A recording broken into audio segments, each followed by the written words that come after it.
Глава 6. Мир теней. Ты должен быть очень внимателен, поскольку легко можешь стать добычей неорганических существ. Совершенно неожиданно сказал мне Дон Хуан, хотя только что мы говорили о чем-то совершенно не имеющем отношения к сновидению.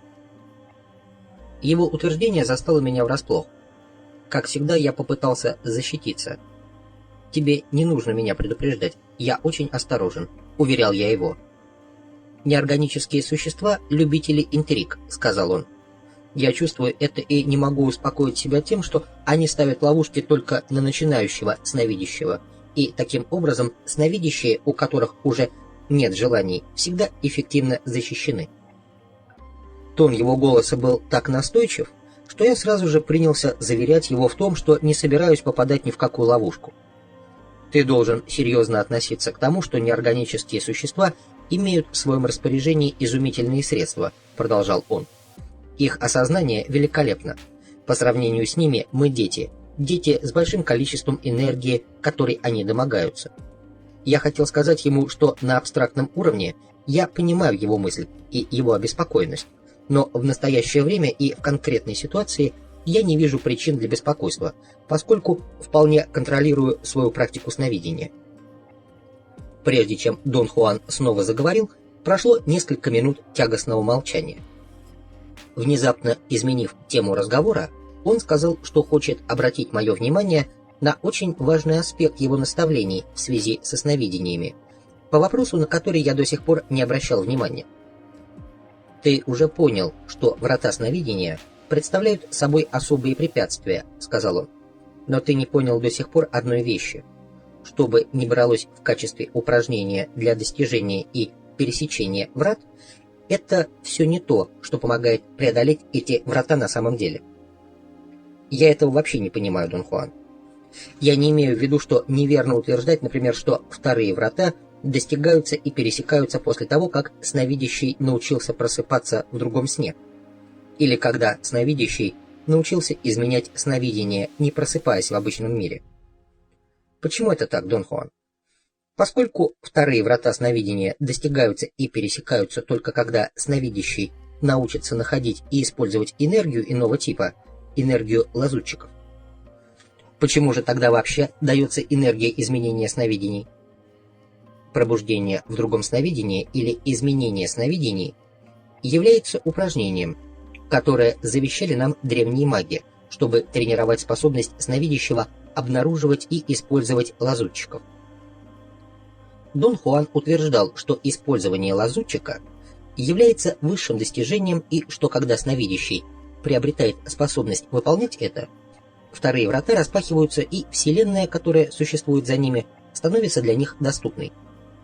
Он подчеркивал, что эта вселенная существует здесь всегда, но мы не можем войти в нее, поскольку нам недостает энергии и отваги, и что по существу вторые врата сновидения – это врата в мир неорганических существ, а сновидение – это ключ, открывающий эти врата. Может ли сновидящий обнаружить лазутчика непосредственно, не прибегая к упражнению изменения сновидений? – спросил я. «Нет, ни в коем случае», – ответил он. «Это упражнение очень важно. Вопрос здесь только в том, является ли такое упражнение единственным в своем роде.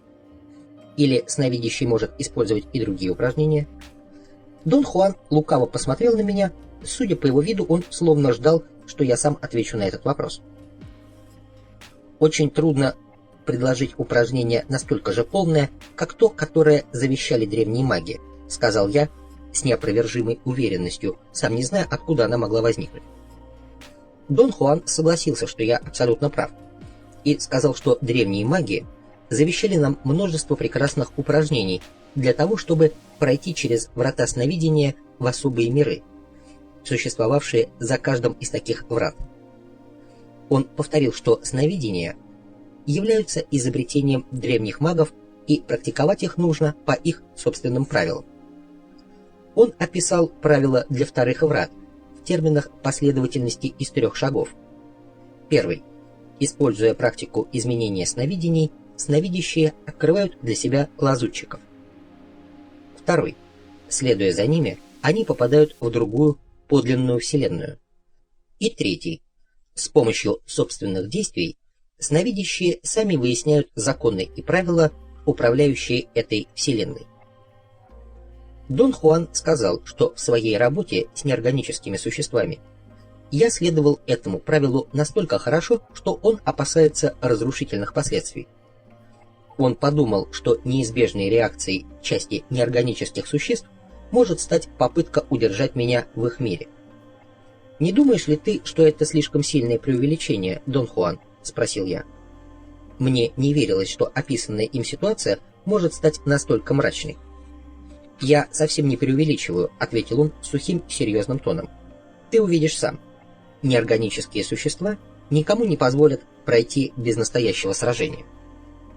«Но что дает тебе основание считать, что я им нужен?»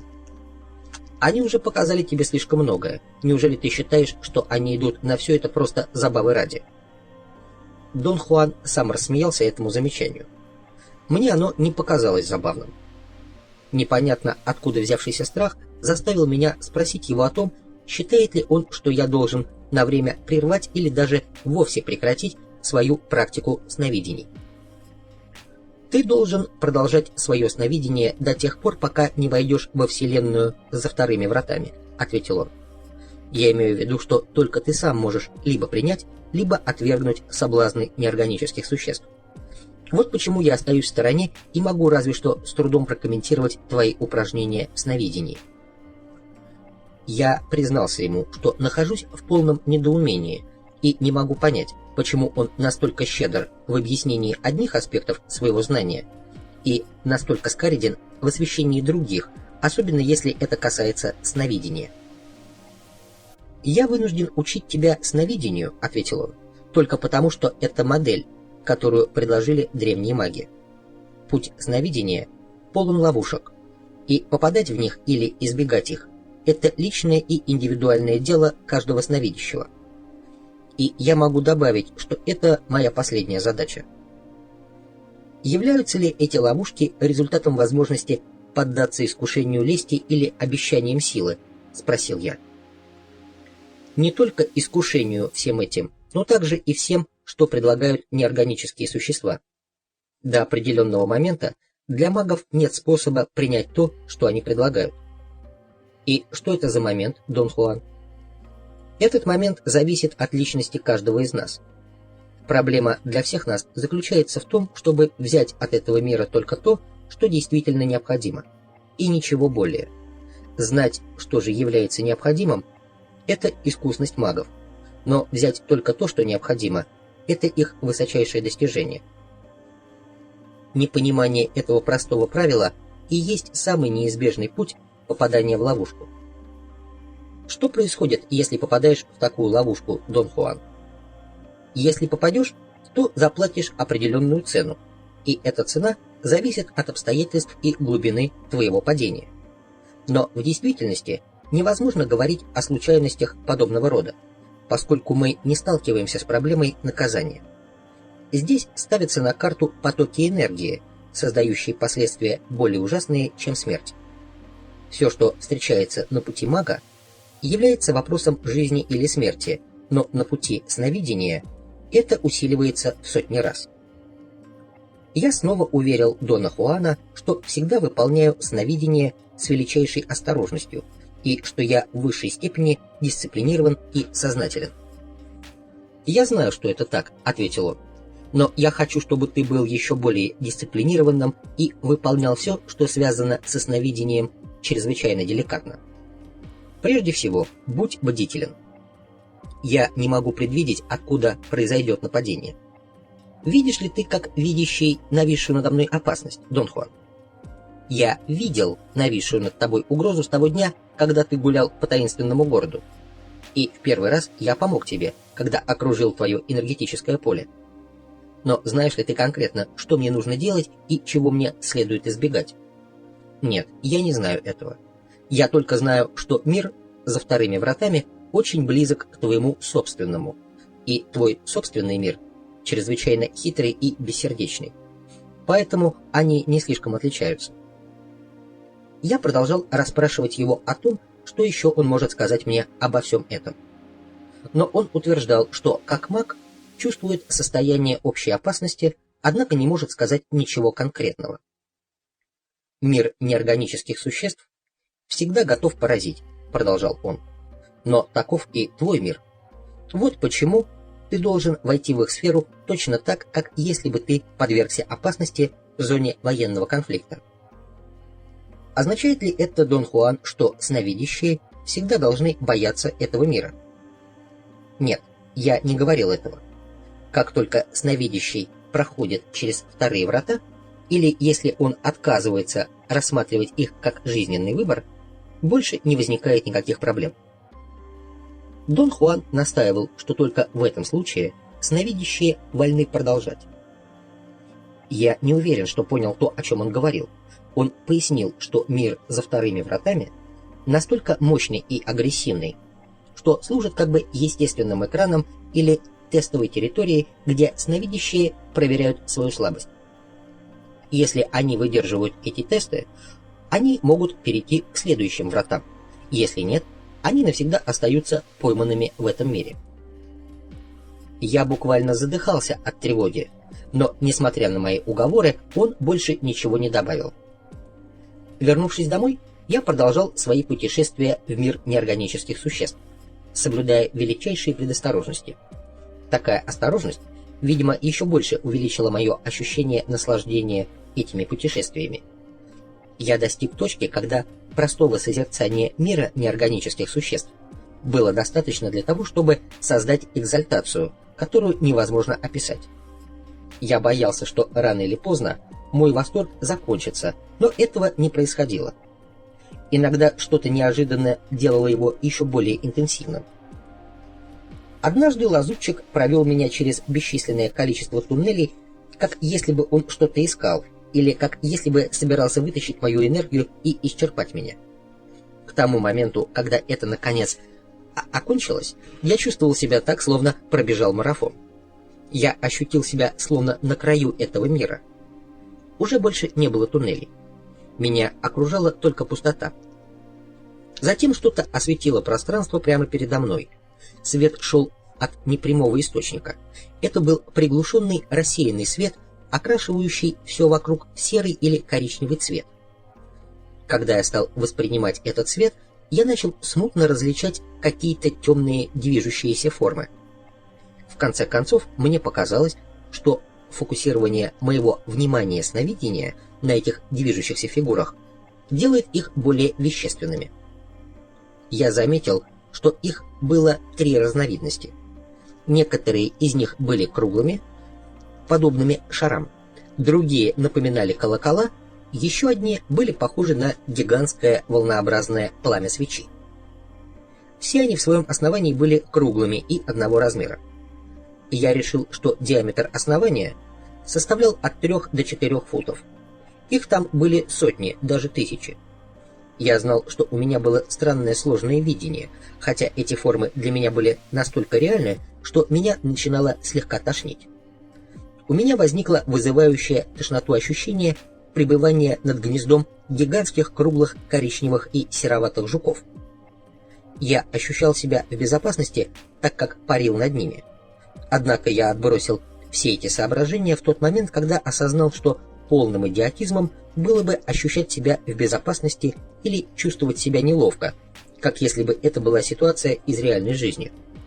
Но чем дольше я наблюдал то, как эти жукоподобные формы извиваются, тем сильнее меня стала беспокоить мысль, что они вот-вот коснутся меня. «Мы — подвижные элементы нашего мира», — неожиданно произнес голос эмиссара. «Не бойся. Мы представляем собой энергию, и будь уверен, что мы не собираемся касаться тебя. Это было бы совершенно невозможно. Нас разделяют реальные границы». После долгой паузы голос добавил: «Мы хотим, чтобы ты присоединился к нам. Спустись к нам и вообще чувствуй себя удобно. Ты не чувствовал себя неловко с лазутчиками, не чувствуй и со мной. Лазутчики и я подобны друг другу. Я имею форму колокола, а лазутчики подобны пламени свечи». Это последнее утверждение определенно было намеком на разновидности моего энергетического тела. После того, как я услышал это, моя тошнота и страх исчезли. Я спустился на их уровень, и шары, колокола и пламена окружили меня. Они подошли ко мне настолько близко, что если бы у меня было физическое тело, то коснулись бы меня. Вместо этого мы проходили друг через друга, как окруженные границами клубы воздуха. В этот момент у меня возникло неимоверное ощущение. Хотя у моего энергетического тела, казалось, не было никаких особых реакций на происходящее, я ощутил и отметил очень необычное ощущение щекотки в какой-то неопределенной части себя. Сквозь меня, как бы вовсе меня не затрагивая, проходили какие-то мягкие воздушные сущности. Это ощущение было неясным и быстротечным, и у меня не было времени полностью осознать его. Вместо того, чтобы сфокусировать на этом свое внимание сновидения, я позволил себе полностью погрузиться в наблюдение больших пузырей энергии. Мне казалось, что между мной и теневыми сущностями было некоторое сходство. Хотя бы в том, что касалось нашего размера на этом уровне. Возможно, это было так, потому что я судил о них по размерам моего энергетического тела, и эта соразмерность позволяла мне чувствовать себя с ними почти уютно. Пытаясь потом проанализировать свои воспоминания, я пришел к выводу, что не запомнил их вообще. Они были безличные, холодные, бесстрастные и в этом чрезвычайно подобны мне самому. На мгновение я забеспокоился. Как могло случиться так, что моя неприязнь к ним длилась не более минуты и резко сменилась полным приятием? Может быть, это было естественным следствием процесса сновидения или результатом особого энергетического влияния, оказываемого на меня этими сущностями. «Они очень приятные», — сказал я эмиссару, и в тот самый момент меня охватила волна глубокого ощущения дружбы или даже влечения к ним. Не успел я признаться в этом самому себе, как темные тени засеменили прочь, подобно толстым морским свинкам, оставив меня в полутьме. «Ты направил в их сторону слишком много чувства и спугнул их», — сказал голос эмиссара. «Чувство слишком тяжело, как для них, так и для меня». Эмиссар как-то робко засмеялся. Здесь мой сон прекратился. После пробуждения моей первой реакцией было собрать чемоданы и отправиться в Мексику для встречи с Доном Хуаном. Однако неожиданное течение моей личной жизни сделало эту поездку невозможной, несмотря на мои неистовые приготовления к отъезду. Кроме того, тревога, которая возникла в результате такой задержки, прервала мою практику сновидения. Я не прилагал усилий для их прекращения. Невольно я столько внимания уделил конкретно этому сновидению, что просто знал, что если я не смогу добраться до Дона Хуана, то нет смысла продолжать эту практику. Перерыв, который длился свыше полугода, только увеличил мою зачарованность волшебством случившегося тогда. Мне и в голову не приходило, что только мои собственные чувства заставили меня прекратить эту практику. Мне хотелось бы знать, будет ли достаточно просто желания ее возобновить. Но как только я сформулировал для себя мысль о возобновлении сновидений, моя практика продолжилась, словно никогда не прерывалась. Лазутчик подобрал меня в том же месте, где мы расстались, и доставил прямо к тому видению, где я был во время моей последней встречи. «Это мир теней», — сказал голос эмиссара, как только я прибыл. «Но хотя мы и тени, мы все-таки излучаем свет. Мы не только подвижны, мы еще и являемся светом в туннелях. Мы представляем собой еще одну из существующих здесь разновидностей неорганических существ. Здесь есть 3 их разновидности. Одни подобны неподвижному туннелю, другие подобны подвижной тени. Мы — подвижные тени. Туннели дают нам свою энергию, а мы выполняем их распоряжение». Эмиссар прекратил говорить. Я почувствовал, что самое время спросить о 3-й разновидности неорганических существ. Я также почувствовал, что если я не спрошу, эмиссар сам этого мне не скажет. «Каков 3-й вид неорганических существ?» — спросил я. Эмиссар кашлянул и хихикнул. Мне показалось, что это звучало так, как будто ему доставило немалое удовольствие то, что я наконец задал этот вопрос. «О, это самая таинственная разновидность», — сказал он. Она открывается нашим посетителям только в том случае, если они решат остаться с нами. «Почему?» – спросил я. «Для того, чтобы увидеть их, требуется большое количество энергии», – ответил эмиссар. «И предоставить эту энергию должны мы». Я знал, что эмиссар говорил мне правду. Я также знал, что надо мной нависла угроза огромной опасности. Мной овладело беспредельное любопытство. Я захотел увидеть эту третью разновидность. Эмиссар, видимо, осознавал мое настроение. «Ты бы хотел увидеть их?» — спросил он неожиданно. «Непременно», — ответил я. «Все, что тебе нужно сделать, это громко сказать о том, что ты хочешь остаться с нами», — произнес он бесстрастно. «Но если я скажу это, я должен буду остаться, ведь так?» — спросил я. «Естественно», — произнес эмиссар тоном предельной убежденности. «В этом мире все, что ты произнесешь вслух, становится реальностью». Я не смог удержаться, чтобы не подумать, что если бы эмиссар захотел хитростью заставить меня остаться, то для этого ему нужно было бы просто солгать, и я не смог бы отличить лжи от правды. «Я не могу тебе солгать, поскольку ложь не существует», — сказал эмиссар, вторгаясь в мои мысли. «Я могу говорить тебе только о том, что существует. В моем мире существует только намерение. Ложь не содержит намерения, поэтому она не существует». Я хотел возразить, что даже за ложью существует намерение. Но еще до того, как я вслух выразил мое возражение, эмиссар сказал, что за ложью есть намерение, но то намерение не есть намерение.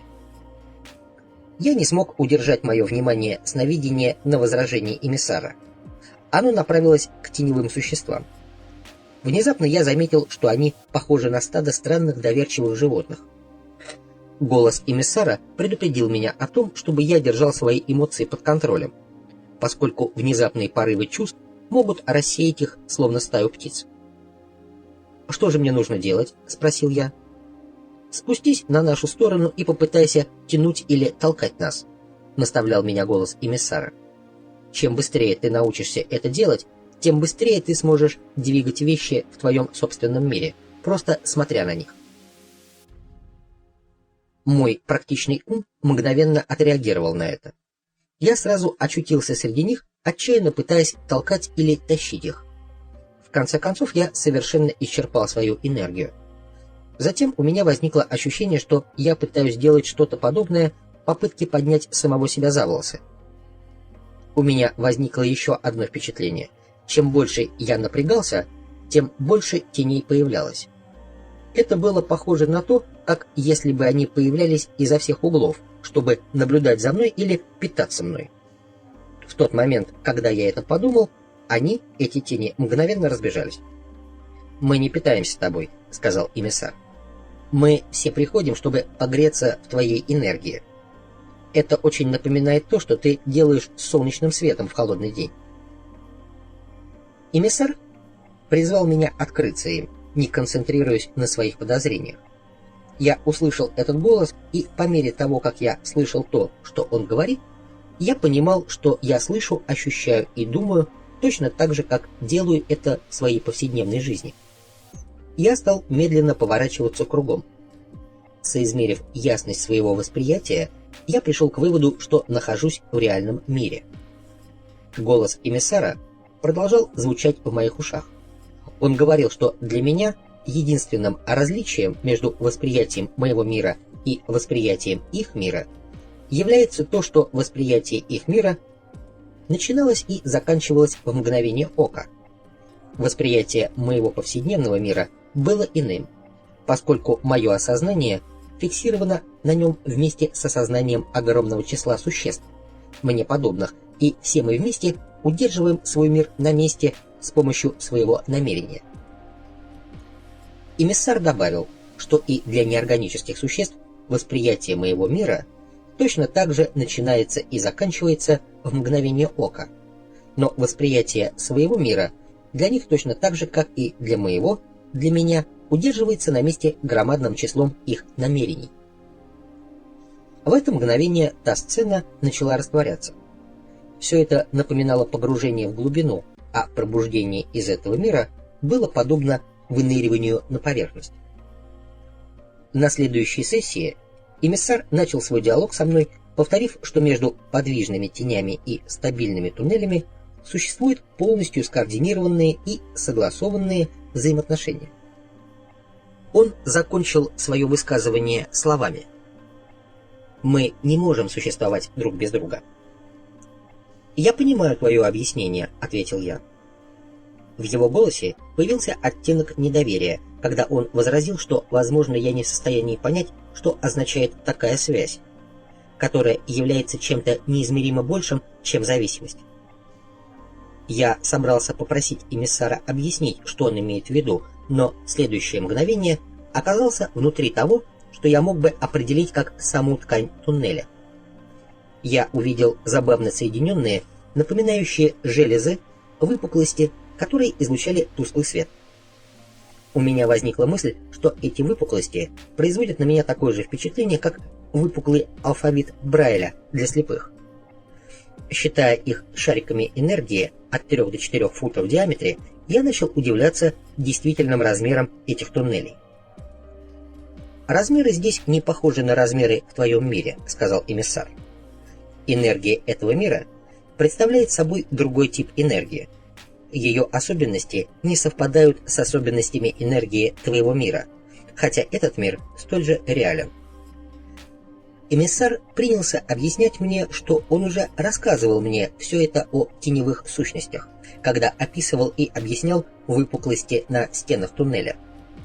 Я ответил ему, что я слышал эти объяснения, но не обратил на них внимания, поскольку считал, что они непосредственно не относятся к сновидениям. «Все здесь, в этом мире, непосредственно относится к сновидениям», — сказал эмиссар. Я захотел поразмыслить о причине моего непонимания, но мой ум вдруг опустел. Мое внимание сновидения померкло. Мне стало трудно фокусировать его на мире вокруг себя. Я сконцентрировался на пробуждении. Но эмиссар снова стал говорить, и звук его голоса поддержал меня. Мое внимание сновидения значительно оживилось. «Сновидение — это колесница, которая доставляет сновидящих в этот мир», — сказал эмиссар. «И каждый маг знает о сновидениях, поскольку этому научили его мы. Наш мир связан с вашим дверью, которая называется сновидением. Мы знаем, как проходить через эту дверь, но люди не знают. Они должны учиться этому».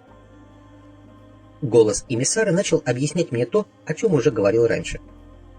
«Выпуклости стенок туннелей представляют собой теневые существа», — сказал он.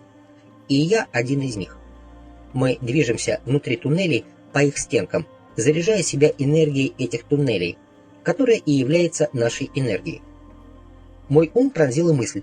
Я действительно не мог и представить себе отношения того типа, свидетелем которых я стал.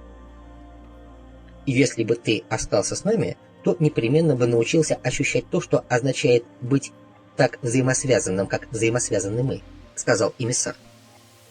Казалось, эмиссар ждет моего ответа. У меня возникло ощущение, что он только и ждал, чтобы я сказал о своем решении остаться.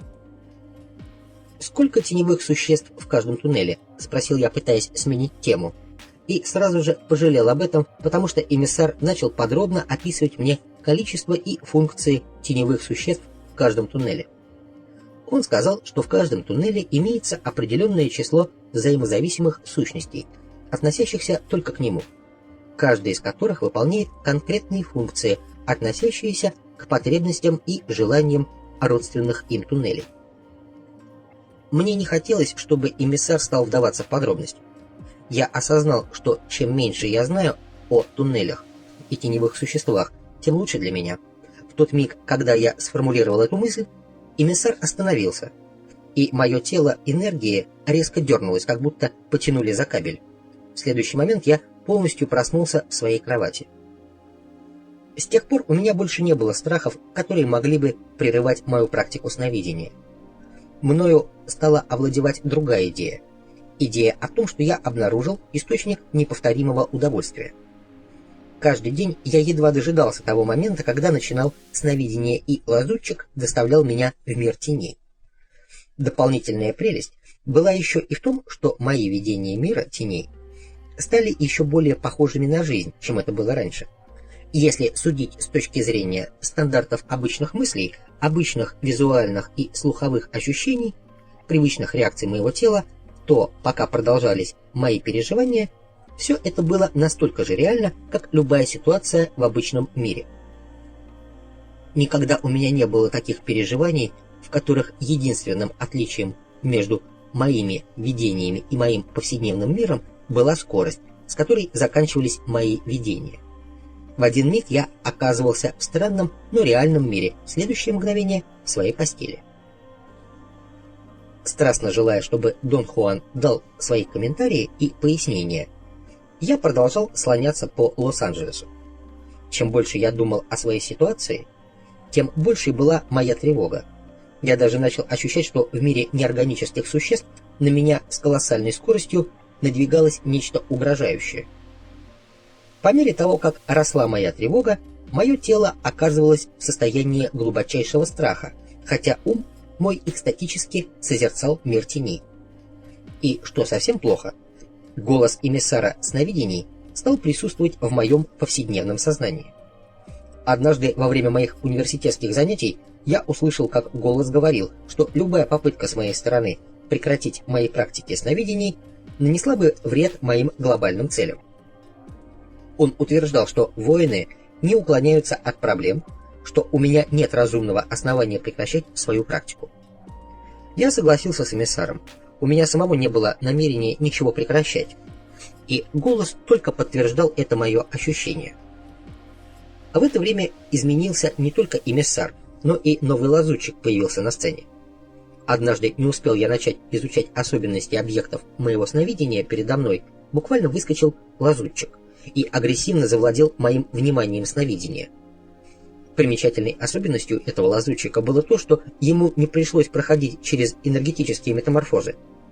С самого начала он выглядел как пузырь энергии. В мгновение ока лазутчик перенес меня, не дожидаясь выражения моего намерения сделать это, в совершенно другую часть мира неорганических существ, в мир саблезубых тигров. В моих ранних работах я уже описывал проблески этих видений.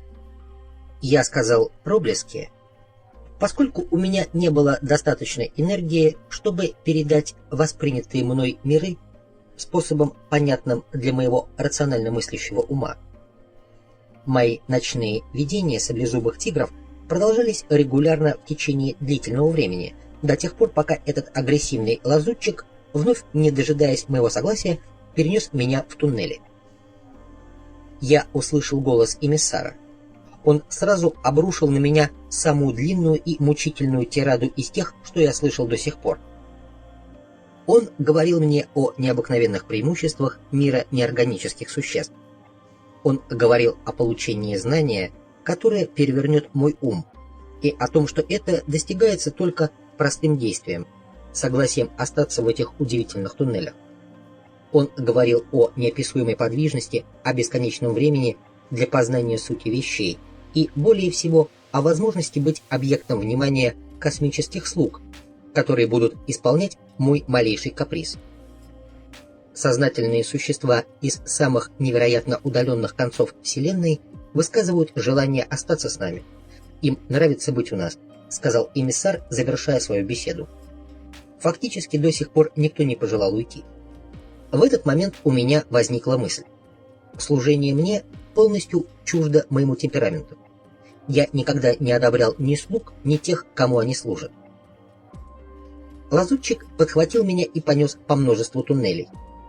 Мы остановились в туннеле, который каким-то образом казался больше остальных. Мое внимание сновидения было приковано к размеру и расположению туннеля. Оно оставалось как бы приклеенным там, и я не мог оглянуться.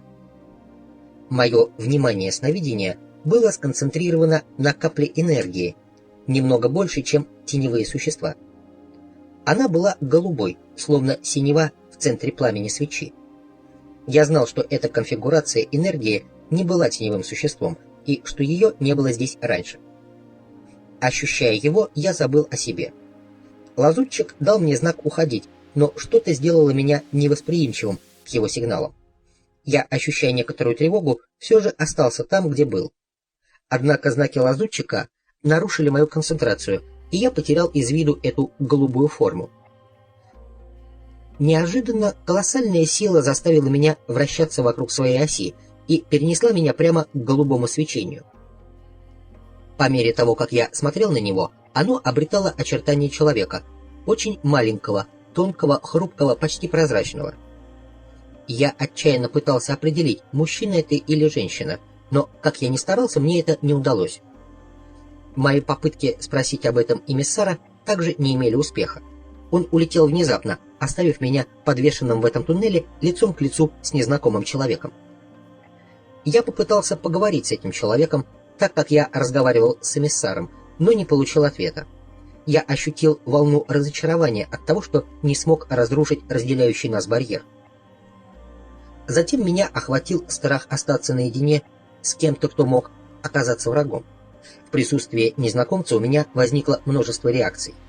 Я даже ощутил восторг от того, что я знал, что лазутчик показал мне, наконец, еще одно человеческое существо, которое было поймано в этом мире. Я только испытал огорчение от того, что мы не можем общаться, поскольку, видимо, этот незнакомец был одним из магов древности и принадлежал другой эпохе. Чем больше становился мой восторг и любопытство, тем тяжелее я становился, вплоть до того момента, когда я стал очень тяжелым и не очутился вновь в своем теле в парке возле Калифорнийского университета. Я стоял на траве прямо среди людей, играющих в гольф. Одновременно со мной, с той же самой скоростью, передо мной также начал материализовываться человек. Мы на момент взглянули друг другу в глаза. Это была девочка, возможно, 6 или 7 лет. Я подумал, что знаю ее. При виде ее мой восторг и любопытство настолько возросли, что повернули процесс вспять. Я потерял вес настолько быстро, что в следующий миг превратился в каплю энергии в мире неорганических существ. Лазутчик вернулся ко мне и вытолкнул меня прочь. Я проснулся, содрогнувшись от страха. В процессе выплывания на поверхность повседневного мира что-то заставляло информацию ускользать. Мой ум неистово пытался собрать воедино все, что знал, или казалось, что знал. Я провел более 48 часов в попытках ухватить скрытые ощущения или скрытое знание, прикоснуться к которому мне удалось. Единственным достижением было ощущение силы. Я предполагал, что оно пришло извне. Это ощущение силы говорило мне о том, чтобы я больше не доверял тому, что происходит со мной в сновидениях. Спустя несколько дней смутная и таинственная уверенность начала овладевать мною. Эта уверенность возрастала постепенно, до тех пор, пока не осталось никаких сомнений в ее подлинности. Я был уверен в том, что голубая капля энергии была пленником в мире неорганических существ. Более чем когда-либо я стал нуждаться в совете Дона Хуана. Я знал, что это сведет на нет годы моей работы, но я не мог справиться с этим. Я бросил все свои дела и выехал в Мексику. «Чего ты на самом деле хочешь?» — спросил меня Дон Хуан, чтобы остановить мой истерический лепет. Я не мог объяснить ему, чего я хотел, поскольку сам не знал этого. «У тебя должно быть очень серьезные проблемы, если ты так примчался», — сказал Дон Хуан задумчиво. «Да, это так, несмотря на то, что я даже не могу сформулировать, что же в действительности представляет собой моя проблема», — сказал я. Он попросил меня описать мою практику сновидения со всеми относящимися к ней деталями. Я рассказал ему о своем видении маленькой девочки и о том, как это отразилось на моем эмоциональном состоянии. Он неожиданно посоветовал мне проигнорировать это событие и рассматривать его как прямую попытку со стороны неорганических существ потворствовать моим фантазиям. Он заметил, что если сновидение чрезмерно акцентировано, то оно становится тем, чем было для древних магов, источником неисчерпаемого индульгирования. По некоторой необъяснимой причине я не хотел рассказывать Дону Хуану о мире теневых существ, но когда он отверг мое видение маленькой девочки, я был вынужден описать ему мои визиты в этот мир. Долгое время он молчал, словно был ошеломлен. Когда он наконец заговорил, то сказал: «Ты намного более одинок, чем я думал, поскольку я вообще не могу обсуждать твою практику сновидений. Ты находишься в ситуации древних магов. Все, что я могу сделать, это снова повторить тебе, что ты должен упражняться, собрав всю свою осторожность. Почему ты говоришь, что я нахожусь в ситуации древних магов? Я повторяю тебе снова, что твое настроение опасно напоминает настроение древних магов. Они были очень способными существами. Их ошибкой было то, что они чувствовали себя в мире неорганических существ, как рыба в воде. Ты с ними в одной лодке. Ты знаешь об этом мире то, что никто из нас не может даже вообразить. Лично я никогда не слыхал о мире теней, как и Нагваль-Хулиан или Нагваль-Элиас, несмотря на то, что он долго пробыл в мире неорганических существ. Что меняется, когда ты узнаешь о мире теней? Очень многое. Сновидящий принимается там только в случае, если неорганические существа уверены в том, что он собирается остаться в этом мире. Мы знаем об этом из рассказов древних магов. Я уверяю тебя, Дон Хуан, что у меня не было никакого намерения остаться там. Ты говоришь так, словно я был почти готов попасть в ловушку обещаний силы или обещаний прислуживания. Меня не интересует ни то, ни другое. На этом уровне это не так просто. Ты пересек ту грань, до которой можно было просто взять и вернуться. Кроме того, ты имел несчастье быть избранным неорганическим существом воды. Помнишь, как они тебе досаждали когда-то? Они иждивенцы и собственники, и если уж кого-нибудь поймают на крючок, то никогда не выпустят. Но что это означает в моем случае, Дон Хуан? Это означает действительно серьезную проблему. Конкретное неорганическое существо, которое направляет все это шоу, это то, которое ты схватил в тот памятный день. С годами оно постепенно познакомилось с тобой. Оно знает тебя очень близко. Я искренне признался Дону Хуану, что сама идея о том, что некое неорганическое существо знает меня очень близко, вызывает у меня боль в желудке. Когда сновидящие осознают, что эти неорганические существа не нравятся им, сказал он, обычно это случается слишком поздно, поскольку к тому времени эти неорганические существа уже положили их себе в мешок. В глубине души я почувствовал, что он говорит обо всем этом абстрактно, об опасностях, которые могут существовать теоретически, но не на практике. Я был тайно уверен в том, что никакой опасности просто не существует. Я не собираюсь позволять неорганическим существам подбираться ко мне каким бы то ни было образом, если это то, о чем ты думаешь, сказал я. Я думаю, что они собираются провести тебя, ответил он. Подобно тому, как они провели Нагваля Розенда. Они собираются схватить тебя, и ты не то что не заметишь ловушки, ты даже не заподозришь ее. Они искусны в подобных манипуляциях. Вот теперь они даже изобрели маленькую девочку. Но я думаю, что маленькая девочка, несомненно, существует, настаивал я. Нет никакой маленькой девочки, оборвал он меня. Эта голубая капля энергии просто иной лазутчик. Это исследователь, схваченный в мире неорганических существ. Я уже говорил тебе, что неорганические существа подобны рыбаку. Они привлекают и хватают осознание. Дон Хуан сказал, что он не сомневается в том, что эта голубая капля энергии из измерения совершенно отличного от нашего и представляет собой лазутчика, который был скручен и схвачен, подобно мухе в паутине. Мне не понравилась эта аналогия. Она беспокоила меня, вызывая физический дискомфорт. Я упомянул об этом Дону Хуану, но он сказал мне, что моя забота об этом лазутчике-пленнике почти доводит его до отчаяния. «Почему это тревожит тебя?» – спросил я. «В том запутанном мире что-то назревает», – сказал он, – «и я не могу сформулировать, что именно». Пока я оставался в окружении Дона Хуана и его компаньонов, я вообще не мог сновидеть в мире неорганических существ. Обычной моей практикой здесь было сфокусировать свое внимание сновидения на предметах моего сна и менять сновидение. Чтобы отвлечь меня от моих забот, Дон Хуан предложил мне пристально созерцать облака и удаленные горные вершины. В результате возникло непосредственное ощущение того, что я нахожусь на одном уровне с облаками и что я действительно попал на эти отдаленные вершины. «Я очень рад, но вместе с тем мне очень тревожно», — сказал Дон Хуан, комментируя мои усилия. «Тебя научили чудесам, а ты даже не знаешь этого. И я не вижу, что ты вообще учился у меня. Ты говоришь о неорганических существах, да? Да, о неорганических существах. Я советую тебе не заниматься пристальным созерцанием чего-либо. Пристальное всматривание является техникой древних магов для того, чтобы, просто пристально созерцая цель своего пристрастия, в мгновение ока переносить в свои тела энергии. Это очень впечатляющая техника, совершенно бесполезна для современных магов. Она не позволяет увеличить нашу трезвость или нашу способность искать свободу.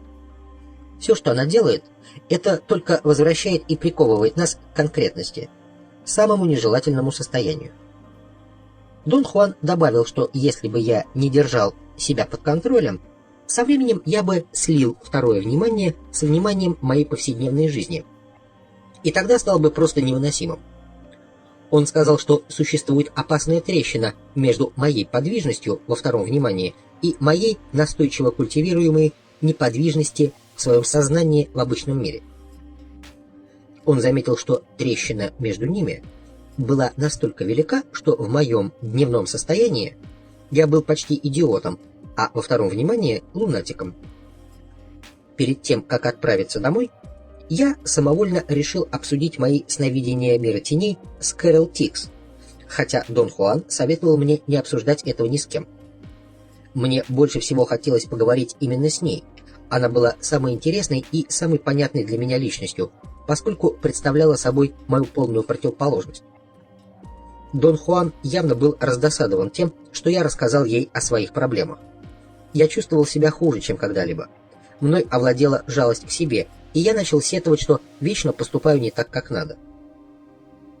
«Ты еще ничего не сделал», — оборвал меня Дон Хуан. «Но этого достаточно». Как он был прав. В моем следующем сновидении, которое произошло дома, развернулась преисподняя.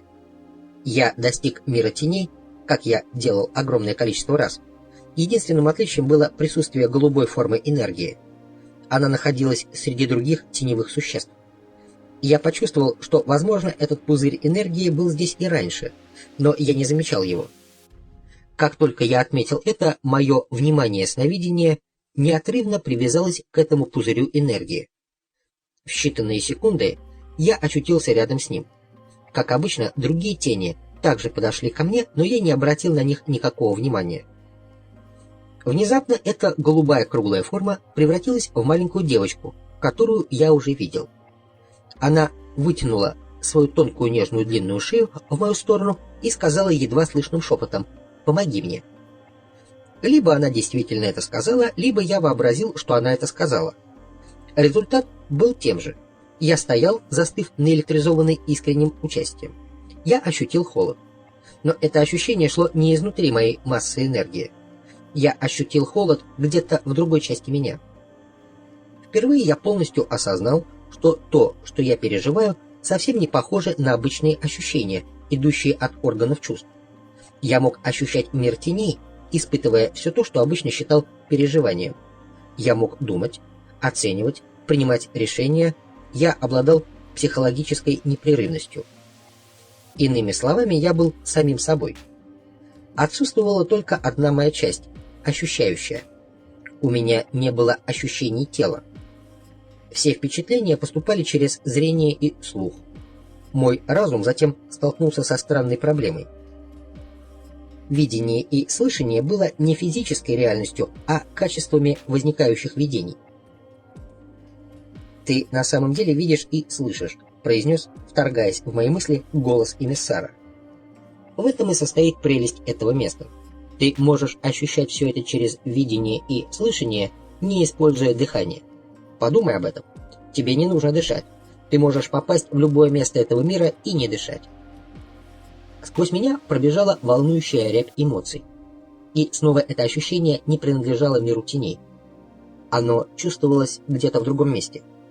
Меня очень взволновало очевидное, хотя и смутное понимание того, что между мной, тем, кто переживает, и источником энергии, источником чувственных ощущений, расположенных где-то в другом месте, есть тесная связь. Мне пришло в голову, что это другое место – мое физическое тело, которое спит на кровати. Как только возникла эта мысль, теневые существа разбежались, и в моем поле зрения осталась только маленькая девочка. Я смотрел на нее и очень скоро убедился в том, что я знаю ее. Создавалось впечатление, что она шатается, словно близко к обмороку. Меня охватила бесконечная волна сочувствия. Я попытался заговорить с ней, но не смог произнести ни звука. Мне стало ясно, что все мои диалоги с эмиссаром вызывались и осуществлялись за счет энергии эмиссара. Оставшись в одиночестве, я оказался беспомощным. Затем я попытался направить свои мысли на девочку. Это было бесполезно. Нас разделяла энергетическая преграда, и пробить ее я не мог. Эта маленькая девочка, по-видимому, поняла мое отчаяние и сама стала общаться со мной, пользуясь непосредственным мыслями. В сущности, она рассказала мне то же самое, что уже говорил Дон Хуан. Она была лазутчиком, которого поймали в паутину этого мира. Затем она добавила, что приняла форму маленькой девочки, поскольку эта форма была знакома и мне, и ей, и что она также нуждалась в моей помощи, как и я в ее. Она передала мне все это в одной энергетической группе чувств, которая достигла меня подобно словам. У меня не возникло трудностей с пониманием, хотя такое случилось со мной впервые. Я не знал, что мне делать. Я попытался передать ощущение моего бессилия. Видимо, она мгновенно меня поняла. Она молча умоляла меня своим горящим взглядом. Ее улыбка словно давала мне понять, что именно мне она оставила возможность освободить ее от сковывавших ее пут. Когда я мысленно возразил, что у меня нет никакой возможности для этого, она произвела на меня впечатление истеричного ребенка в муках отчаяния. Я неистово пытался поговорить с ней. Маленькая девочка действительно плакала, как может плакать только ребенок в ее возрасте, испытывая отчаяние и страх. Я не мог остановить ее слез. Я пытался погладить ее по голове, но безрезультатно. Моя масса энергии проходила через нее. У меня возникла мысль поднять ее и забрать с собой. Я предпринял множество попыток сделать это, пока совсем не выбился из сил. Я остановился, чтобы обдумать свои дальнейшие действия. Я испугался, что мое внимание сновидений уменьшится, и тогда я потеряю ее из виду. Я понимал, что неорганические существа могут больше не захотеть снова доставить меня именно в эту область данного мира. Мне показалось, что это мой последний визит к ним, визит, который подводит итог. И тут я сделал нечто немыслимое. Перед тем, как мое внимание сновидения исчерпалось, я громко закричал о своем намерении слить свою энергию с энергией этого пленного лазутчика и освободить его.